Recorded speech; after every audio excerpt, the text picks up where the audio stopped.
तो पहले जो अपने बहनोइयों का 15 लाख उधार है पहले वो दे दें, पहले वो दे दें, तब जाके बहनों की बात करें। और राखी आ रही है, इससे अच्छा मौका इनको और मिलेगा भी नहीं।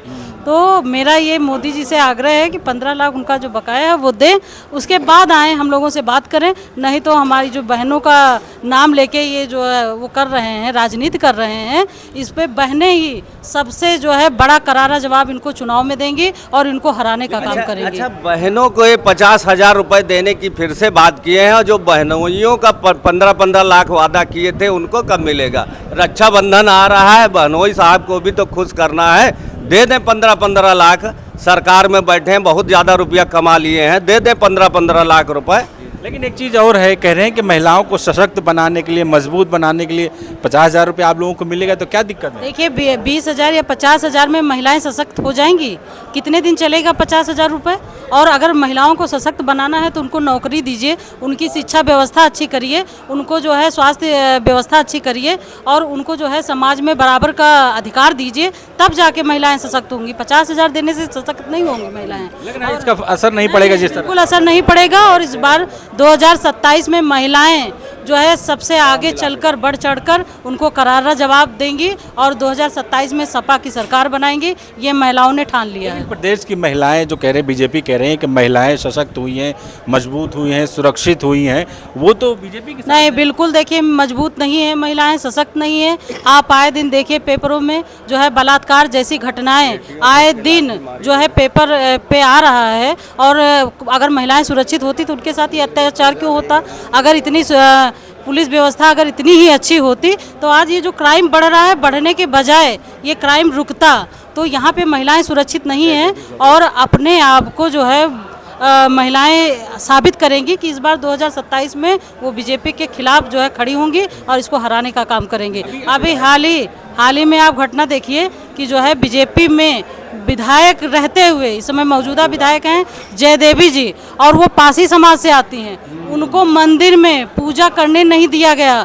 उन्होंने खुद जो है ये बयान मीडिया को दिया कि उनको पूजा करने नहीं दिया गया। अब आप सोचिए बीजेपी में एक विधायक की स्थिति ये है, जो मौजूदा विधायक है उसकी स्थिति ये है, तो आप सोचिए कि आम महिलाओं की स्थिति क्या होगी। और उसके बाद जो है आज वहाँ के मंत्री और विधायक लेके उनको गए पूजा। अरे हम तो विधायक जी का विरोध करते, उनको जाने नहीं चाहिए था वहाँ पे। एक बार अगर जहाँ से आपको नकार दिया गया, जितनी बार वहाँ से आपको नकारा गया, उस मंदिर में घुसने नहीं दिया, आपकी हिम्मत कैसे हुई? आप दोबारा चली गई।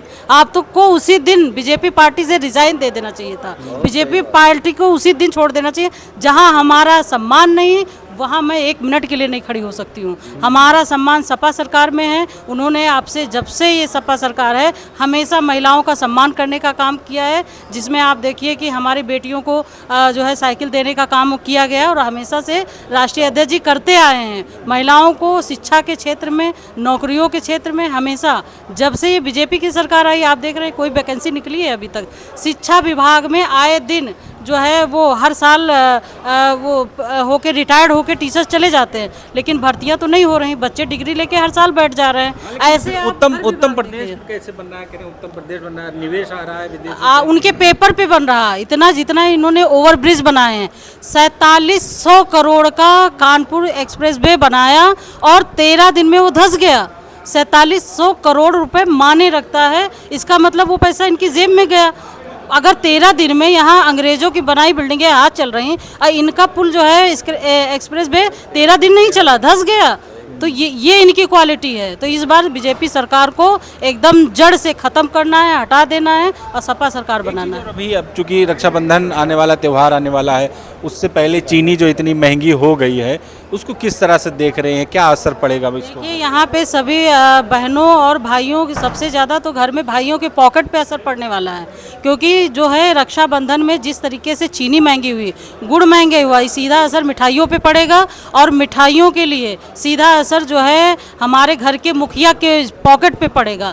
तो महंगाई बढ़ने वाली किसी एक चीज़ पे नहीं बढ़ेगी, वो पूरे किचन, पूरी शिक्षा व्यवस्था, स्वास्थ्य, मतलब पूरी एक दूसरे से जुड़ी हुई जो चेन होती है, सब पे इसका असर दिखाई पड़ेगा। तो ये महंगाई का नाम लेते हैं कि हमारे उसमें महंगाई कम हुई, कम होने के बजाय लगातार महंगाई बढ़ती जा रही है, जिसमें अभी तुरंत का ताज़ा उदाहरण जो है चीनी और गुड़ है। तो इससे महंगाई। मैं चाह रहा हूँ जो बात छूट गई थी, अभी जो 50-50 हज़ार रुपये देने का जो वादा कर लिए हैं, वादा भर लिए हैं, तो चीनी से अदा करेंगे। अभी बहनों का रक्षाबंधन आ रहा है, सब मिठाइयाँ महंगी करेंगे, हर मिठाई में लूट मचाएंगे। तो जब तक त्यौहार आ रहा है, क्योंकि भारी कमाई एक साथ हो जाएगी, जो 50-50 हज़ार का वादा दिए, इसी तरह कान पकड़ के हर जगह से महंगाई बढ़ा के ये वसूली करना, जनता से पैसे लेके उन्हीं से वसूली करके और जुमलेबाजी में देना चाह रहे हैं। वो भी देंगे नहीं पैसा। जिस तरह से 15 लाख नहीं दिए हैं, वैसे ये 50 हज़ार का भी जुमला है। ना महिलाएं सीखी हों तो दोबारा सीख लें। एक आखिरी सवाल होगा कि जब भी कहीं किसी तरह कोई आवाज़ उठाता है या सवाल उठता है अखिलेश यादव की तरफ से या कांग्रेस की तरफ से, शिक्षा को लेकर, स्वास्थ्य को लेकर, वहीं दूसरी तरफ जब योगी आदित्यनाथ की कहीं भाषण होता है, कहीं कुछ ऐलान करते हैं, उनका सीधा टारगेट जो है मुसलमान होता है, हिंदू मुस्लिम पाकिस्तान होता है।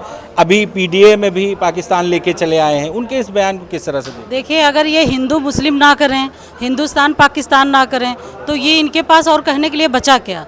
आप सोचिए इनके पास क्या है। ये इन्होंने पूरे देश में जब से इनकी सरकार आई है, इन्होंने क्या व्यवस्थाएं पूरे उत्तर प्रदेश को दी या देश को दी? इन्होंने, इनके राज्य में हर चीज़ महंगी हो गई, हर चीज़ को इन्होंने बिगाड़ दिया। हमारी जो देश की स्थिति है वो बहुत नीचे चली गई, वो नेपाल से भी नीचे चली गई उसका जो है स्तर हमारा।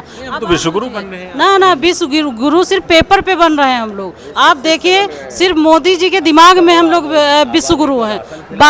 बाकी आप देखिए कि हम लोग हर जो है नेपाल जैसे देश जो हमारे कितनी निचले स्तर पे था, उससे भी नीचे हम लोग चले गए। तो अब इससे ज़्यादा अच्छे विश्वगुरु बनेंगे। 80 करोड़ आबादी इन्हीं की भाषा है कि 80 करोड़ आबादी को ये राशन खिला रहे। ये मतलब 80 करोड़ भारत की आबादी राशन पे जिंदा है। ये किस प्रकार के विश्वगुरु बन रहे हैं? ये भूखे और नंगों के विश्वगुरु बन रहे हैं क्या? अगर इसमें बने तो ठीक है, क्योंकि 80 करोड़ आबादी को ये राशन खिला रहे हैं, राशन पे डिपेंड किए, खाद्य पूर्ति नहीं कर पा रहे हैं, विश्वगुरु बने। पुल गिरे जा रहे हैं, विश्वगुरु बने। तो ये सब सारी चीज़ें, भ्रष्टाचार चरम सीमा पे है, विश्वगुरु बने। तो ये भ्रष्टाचार के विश्वगुरु होंगे। लेकिन वो तो कह रहे हैं ना, इसको ये भी कह रहे हैं कि मोदी जी है, उनकी हिम्मत है, हौसला है कि 80 करोड़ लोगों को वो खाना खिला रहे हैं, राशन दे रहे हैं। हाँ, कर गए इस तरह। हाँ, ये गर्व की बात है कि देश में हम 80 करोड़ को राशन दे रहे हैं। ये गर्व की बात है। अगर हम गर्व उस पे करें कि हम 80 करोड़ लोगों को मैंने नौकरी दी, 80 करोड़ लोगों को मैंने शिक्षा व्यवस्था दी, 80 करोड़ लोगों को मैंने स्वास्थ्य व्यवस्था दी, अगर ये ऐसे कहें तो गर्व से सीना चौड़ा होना चाहिए। 80 करोड़ लोगों को राशन खिला रहे हैं, वो गर्व महसूस कर रहे हैं। अरे मोदी जी को तो डूब मरना चाहिए। देश को बर्बाद कर दिए, उसमें राशन की लाइन में लगा दीजिए। 5 गुना कर्जा हो गया देश पे। 5 ट्रिलियन की बात कर रहे थे, 5 गुना कर्जा देश पे हो गया। जितना कर्जा था पूरे देश के निर्माण होने में जितना हुआ था 55 लाख करोड़ का, उसका 5 गुना कर्जा देश पे लाद दिए हैं और ये विश्वगुरु बन रहे हैं। इतना 5 गुना आखिरी सवाल होगा। 5 गुना कर्जा लेकर के जो है लूट करके जो है भाग जाएंगे, छोड़ करके देश को एक प्रकार से खंडहर में डालने का काम किया। इसी हमारा कोई नहीं, हम देश के लिए तो कर रहे हैं। इसी संदर्भ में मैं एक बात और कहना चाहूँगा। 50,000 महिलाओं को पैसे वाली, देखिए बाबा भीमराव अंबेडकर साहब ने भी कहा था कि शिक्षित बनिए और स्वावलंबी बनिए। जनता जान चुकी है, इनका 50,000 रुपया भी ले लेगी और वोट भी नहीं देखी, भाग जाएगी। क्योंकि पैसा लेके वोट नहीं देगी। हाँ, जनता ये बिल्कुल करेगी। और जनता के जो निचले स्तर के, जिनको ओबीसी SC ST मानते हैं, बाबा भीमराव अंबेडकर के संविधान और उनके जो है उपदेशों पे चलते हैं। उनके वाक्यों को जनता ने आदर्श माना है। जनता वोट को, जैसे अमूल्य कहा गया, उस अमूल्य वोट को समझ रही है। क्योंकि वोट का कोई मूल्य नहीं होता है, वो 50,000 रुपये से खरीदी नहीं जा सकती है। जनता पैसा तो ले लेगी, बदले में वोट भी नहीं देगी। जी, आज का विषय ये था। आज यहाँ पर हम लोग उपस्थित हुए हैं हैदरगढ़ की जगह पे। हैदरगढ़ की जगह में स्वागत रेस्टोरेंट और मैरिज लॉन है, जो जतिन चौधरी जी का है। वो समाजवादी पार्टी से है और बहुत ही मजबूती से उन्होंने एक सेवा भाव से यहाँ पर एक शानदार कार्यक्रम हुआ। आज हैदरगढ़ विधानसभा के पूरे कोने कोने से लोग यहाँ पर आए। समाजवादी सभी साथियों का मैं धन्यवाद भी देना चाहता हूँ। और आज बाबा साहब अंबेडकर वाहिनी के राष्ट्रीय अध्यक्ष श्री मिठाई लाल भारती जी का कार्यक्रम था। मुख्य अतिथि अजय मुख्य अतिथि थे और बहुत शानदार कार्यक्रम, बहुत अच्छी मीटिंग हुई जिसमें हमारी उपस्थिति गौतम रावत की और पूर्व विधायक राममगन रावत जी के साथ सभी अपने कार्यकर्ता, सेक्टर प्रभारी, बूथ प्रभारी और हैदरगढ़ की देवतुल्य जनता जो पूरे भारी मात्रा में यहाँ पर रहें, तो सभी का मैं धन्यवाद आपके माध्यम से ज्ञापन करना चाहता हूँ। और राष्ट्रीय अध्यक्ष जी का मैं धन्यवाद देता हूँ कि उन्होंने जो टीम बना के यहाँ पर भेजी, जो पिछड़ों की, दलितों की आवाज़ उठाने के लिए एक पीडीए चौपाल लगाकर ये कार्यक्रम किया गया, बहुत ही सराहनीय कार्य।